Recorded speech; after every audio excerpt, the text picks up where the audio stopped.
of Cy and Elmer.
What would you do if you had been given just 5 minutes to leave a certain place or meet some terrible fate?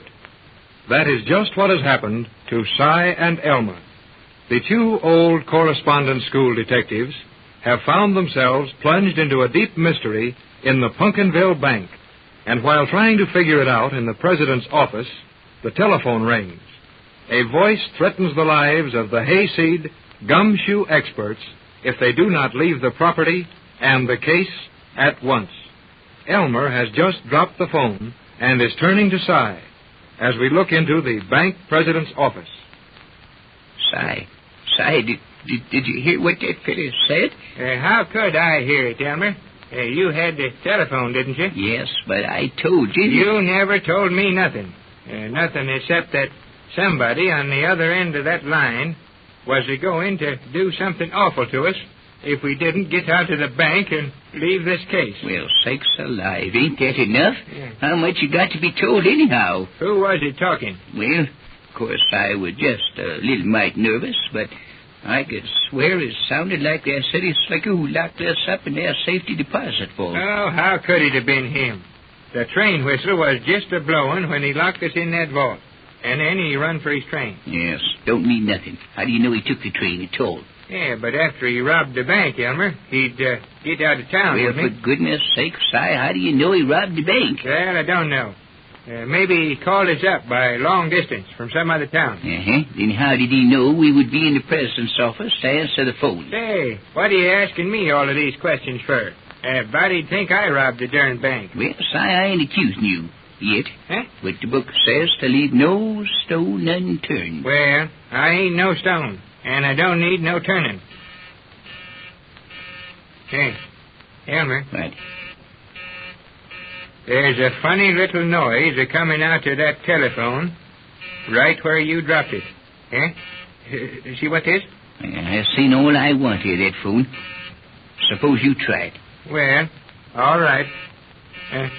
Hello? I said, hello. What's that? Oh, well, you needn't be so snippy about it, young lady. What was it, Cy? That telephone gal wanted to know who the darn fool feller was that left the receiver off. I never told her, Elmer. No, I didn't want her to know how dumb my partner was. Why, dadgum, you rolling your eyes, Cy Perkins. If it wasn't for my brains, you wouldn't know enough to eat when you're hungry. Oh, quit fighting at me. Figure out what we're going to tell the sheriff. Now, looky here, Cy, we ain't going to tell him nothing. Even if Mr. Brown is president of this bank, he ain't got no right to bring in just a common, ordinary, everyday sheriff to spoil our clues for us. Elmer, they're coming now. Well, boys, here's the sheriff. Sorry to keep you waiting, but we've been looking around the bank with Mr. Brown. Now, I'll leave you and get on back to the store. How do, boys? Steve tells me you're detectives now. Seems to me that milking cows was your last job, or was it whittling in front of Steve's store? Say, our last job ain't got nothing to do with it. Bet your life it ain't. Bet your boots it ain't. Our job is detective, Sheriff, and we don't aim to have our case spoiled by outsiders either. That's about how it is, Sheriff. Well, now, there ain't no cause to get all head up about it. As sheriff of this here county, it's my job to take charge of the case. Yeah. But you boys are welcome to follow me round and learn how it's done. That is, provided you don't shine your tin stars in my eyes or shoot off them pop guns. Yeah, go right ahead and have a good time. We'll have ours, too. Yes, you bet your life. You're late, Sheriff. Me and Si's got all the clues now anyway. Yeah, nothing gets past our eagle eyes. So, you dug up some clues, have you? Well, what are they? Elmer, will we tell him? Oh, I guess so, Si. Maybe he was a smart feller before he got to be sheriff. He can't tell a speck about it. Let's help him out. What do you say? Looks like he might need it. Yeah, all right. What do you want to know? Well, Mr. Brown says you saw a stranger enter the bank about the time the crime was committed. What crime? Murdering the cashier and robbing the bank. Oh, how do you know he was murdered? Yes, he's gone now, ain't he? And murdered men don't walk much, do they? And Mr. Brown says nothing was took out of the bank. So there ain't no robbery. And if there ain't no robbery... Wait a minute. Hold on a minute. One thing at a time here. Now, you saw a stranger enter the bank, didn't you? Yeah, we saw that all right. Yeah, well, did he enter it surreptitiously? Huh? Did he, Elmer? Did he enter the bank surreptitiously? Did he, Elmer? No, I don't see that he did. He was walking. Yeah, he was walking. Well, what did he look like? Was he a tall feller? Well, he wasn't so tall, Si. He was sort of short. Was not. He was taller than any of us. And he was wearing a blue suit. Certainly was not, Si Perkins. It was a gray suit. Well, he was wearing a suit and a derby hat. Oh, Si, for goodness sake, it was not a derby. It was a black felt hat. Well, I knowed he had a hat on. Ah, that's fine. Now, we're getting someplace. Yeah. Did you see his face? Of course we seen his face. He was a nice-looking young feller. Clean-shave and young. A good-looking boy. Why, Si, nothing like it. He was ugly as a mud fence, with about a 2 days' growth of stubble on his face and, well, about middle age. He was wearing a pair of brown shoes with gray gaiters. Oh, your eyes is ailing you, Si. He had on black shoes. And he was carrying one of them skinny little canes, walking stick. That was an umbrella, you darned old fool. And he was a right friendly and pleasant young feller. And he was not. Grouchiest old cahoot I ever seen in my life. Well, I guess we've about described him to you, ain't we? Well, I should say you have. And now that you're all through describing him, could any one of you tell me what he looked like? Well, I'll tell you, Sheriff. When he showed us his star... It weren't no star. It was a badge. Sheriff, can you come here a minute? What is it, Steve? Mr. Brown wants to see you about something. Coming right now. And while I'm gone, you boys get together and make up your minds what this crook looked like.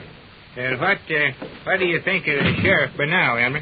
Si Perkins, I'd rather shake hands with a rattlesnake than have that feller send me one little measly postcard. And I'm glad we agree on that. But why didn't you agree with me about what the feller looked like? 'Cause I wanted to mix the sheriff all up so we could find the feller and rest him ourselves. You're mighty smart, Elmer. Smartest feller in this here town. What's more, I got another smart idea right now. I bet it means trouble for me, then. Well, don't. Well, what is it? Well, now listen. Si, we got to work fast. Yeah? We never seen that city feller in the main part of the bank at all, did we? No, not a sign of him. I'll say we didn't. Yeah. All we ever did see of him, Si, was his shadow on the glass, right here in the president's office. That's a fact, Elmer. And our chances for finding clues about him is better right here in this little room, right here in this president's office, than out in the main part of the bank. And what can we do now? Start looking for clues. You darn old fool. I've been talking clues to you for the last hour. Yeah? And what's more, look sharp, so Mr. Brown, the sheriff, don't catch us. Well, we could look in all the drawers of the desk. See, now, careful. Don't leave none of your fingerprints on anything you touch, remember? How can I help it? Well, our detecting book says to always wear gloves when touching anything at the scene of the crime. Elmer Peabody, you know I ain't got no gloves. Yeah, that's right. Well, wrap your bandana around your handy. All right, good idea. Here we go. Now, look here, Si. I look on the floor and in the wastebasket. What was that? Si, what was that? I slammed the drawer shut. Well, be quiet, will you? That darn old sheriff will be coming back here and spoil everything for us. Yeah, don't seem to be nothing suspicious looking in none of them desk drawers. No, not a thing. My goodness sakes, I can't find a scrap of nothing on the floor neither. It looks like we're stuck, Elmer. Stuck without airy clue. Yes, well, any time we get stuck, it's too bad. Wait a minute. Where's that little door over there first? Little door over where? Over there in the corner. Can't you see nothing unless it's pointed? Yeah, I do now, but I never seen it before. Yeah, you're some detective, ain't you? Some detective. What's never that? seen a door. Yeah. See plenty of windows when you can run out and jump out of them. You see it now, don't you? Yeah, I can see it, Elmer. Just as plain. You don't stand there and look at it. It ain't going to do no tricks for you. What do you want it to do? Jump through a hoop or something? Oh, Elmer, Get it open. But open it carefully. Don't leave no fingerprints on the doorknob. All right. Just as easy as I can, Elmer. There she is. Yeah, there you got to open it last. Why, say, that's just a little closet for overcoats and such. My, pretty full, ain't it? Yeah, Mr. Brown's a rich man. Bet he is. I guess he's got clothes here and to home both. Looks like it. Well, all say anyway. Say, now be sure you look sharp, Si. Well, I'm a-looking, but there's just clothes a-hanging up and, What is it? What's the matter, Si? What is it? Say, will you quit making noises like a fish or something like that and say something? What's making you look so pale? Si Perkins, don't you faint on me again now. I'm telling if you do. Elmer. Well, what's the matter? What's the matter? What are you staring at? Elmer, keep quiet a minute, will you? I'm keeping. Look what's a-standing behind them clothes. Where, behind what clothes? Right there in that little clothes closet. What? Look, Elmer, look. Standing right behind them clothes. What? Si, it looks like... Si, it is. That dead cashier. Si, we better get out of here. Si, where are you? Well, darned if he ain't gone already. Nobody had to tell Si to leave that spot, and Elmer is not far behind. Your announcer will tell you when you may hear another episode of Si and Elmer over this station.